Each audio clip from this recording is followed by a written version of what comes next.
இருக்கு இன்னைக்கு தரமான பிராங்க் இருக்கு நண்பர்களே. எப்படி நடந்துதான் வந்தான்? நடந்துதான் அங்கிருந்து 8 கிலோமீட்டர் நம்ம ஊர் நடந்துதான் வரான். நான் என்ன சொன்னேன் உங்ககிட்ட? சென்னையில நான் பஸ் ஏறிட்டு தம்பி, நான் வந்துருவேன், சேலத்துக்கு 2 மணிக்கெல்லாம் நான் வந்துருவேன், நீ வந்து என்ன பிக்கப் பண்ணிடா தம்பி, நான் உன்கிட்ட சொன்னேன். தப்பா சொன்னா நீ என்ன சொன்ன? கார்த்தி நடிப்பு பாருங்க. வரான்னு சொல்ல, வண்டியில பெட்ரோல் இல்லைன்னா எனக்கு 200 ரூபா போட்டுனா முரளி ஆல் ரவுண்டு எல்லா கேரக்டருக்கும் பிரிச்சு மேய்ஞ்சிடுவாரு.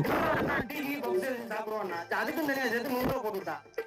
300 ரூபா போட்டேன். நீ வண்டிக்கு பெட்ரோல் போட்டு எதுக்கு பெட்ரோல் போட்டு நீ தெரியல. ஆனா இல்லங்க, நானும் அது இல்லைண்ணா, அது போட்டா அது வந்து கோவத்தை கிளப்பாத. வரேன்னா வரேன்னு சொன்ன, இல்லைன்னா இல்லைன்னு சொல்லணும். அன் டைம்ல வந்தா நம்ம நண்பர் இருக்கான், மாப்பிள்ள இருக்கான், மச்சான் இருக்கான், தம்பி இருக்கான், வந்து போன் பிக்கப் பண்ணிக்கலாங்கிற நம்பிக்கையில தான் போறோம். நீங்க வரேன்னு சொல்லிட்டு மொபைலை சுவிட்ச் ஆஃப் பண்ணி போட்டு சைலண்ட்ல போட்டு படுத்துட்டு இருந்தீங்கன்னா என்ன அர்த்தம்? எப்படி மனசாட்சி இல்லாம இருக்காங்க?